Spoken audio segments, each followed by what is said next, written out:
বাংলাদেশের সংখ্যালঘুদের উপর বর্বরোচিত আক্রমণের ঘটনায় সরব সচেতন নাগরিক মহল। শুক্রবার রাজধানীর যোগেন্দ্রনগর রেল স্টেশনের সামনে প্লেকার্ড হাতে নিয়ে বিক্ষোভ প্রদর্শন করেন স্থানীয়রা। তাদের দাবি, সংখ্যালঘুদের উপর আক্রমণ দ্রুত বন্ধ করতে হবে, নয়তো আগামী দিনে গোটা ভারতবর্ষে বৃহত্তর আন্দোলনে যাওয়ার হুঁশিয়ারি দেন সচেতন নাগরিকরা। আমরা প্রতিবাদ জানাচ্ছি, বাংলাদেশ যে আমাদের হিন্দুদের উপর নির্যাতন হচ্ছে, সেই নির্যাতন অবিলম্বে যেন বন্ধ হয়, তারই আমরা প্রতিবাদ আজকে আমরা সরব হয়েছি।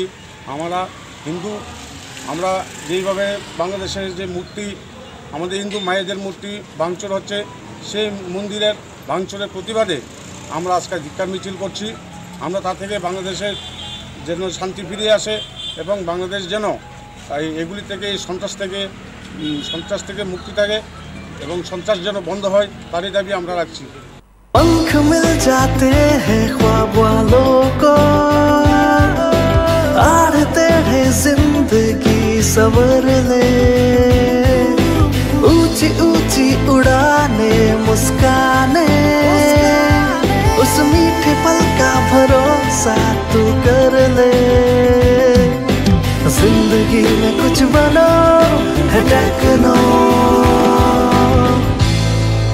Techno College of Engineering, Agartala.